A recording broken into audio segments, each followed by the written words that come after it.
So hey my loves, welcome back to Kani's cooking channel. I hope everybody is doing good and great. So இந்த வீடியோவில் நம்ம இன்றைக்கி என்ன பார்க்க போகிறோன்னா கத்திரிக்காய் தவா ஃப்ரை தான் பார்க்க போகிறோம். வாங்க வீடியோக்குள்ளே போகலாம். நல்லா குண்டு கத்திரிக்காயை பார்த்து எடுத்துக்கோங்க. அதை இந்த மாதிரி இந்த ஸ்லைஸாக இந்த ஷேப்பில் கட் பண்ணி எடுத்துக்கணும். அதுக்கப்புறம் ஒரு பிளேட்டில் 2 ஸ்பூன் கடலை மாவு, 1 ஸ்பூன் மஞ்சத்தூள், 1 ஸ்பூன் மல்லித்தூள், 1 spoon Kashmiri chilli powder, 1 spoon garam masala, உப்பு தேவையான அளவு, கொஞ்சம் பெருங்காயம் சேர்த்து நல்லா கலந்து விட்டுருங்க.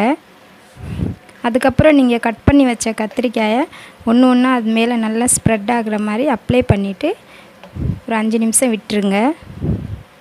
அதுக்கப்புறம் ஒரு தவாவில் எண்ணெய் ஊற்றி அந்த எண்ணெய் நல்லா சூடானோன்னே ஒரு கத்திரிக்காயை அதில் போட்டு பொரித்து எடுக்கணும். நிறைய பேர் என்னோடய சேனலை சப்ஸ்கிரைப் பண்ணாமல் பார்த்துட்ருக்கீங்க. டக்குன்னு போய் சப்ஸ்கிரைப் பண்ணிவிட்டு வந்துடுங்க. சிம்மில் வச்சு வேக வைங்க. 2 பக்கமும் நல்லா வெந்துருச்சுன்னா எடுத்துடலாம். இதே மாதிரி கட் பண்ணி வச்ச எல்லா கத்திரிக்காயும் பொரித்து எடுத்துக்கோங்க.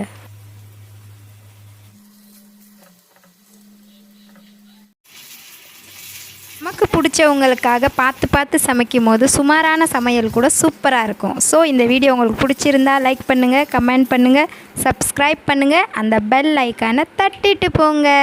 தேங்க்ஸ் ஃபார் வாட்சிங்.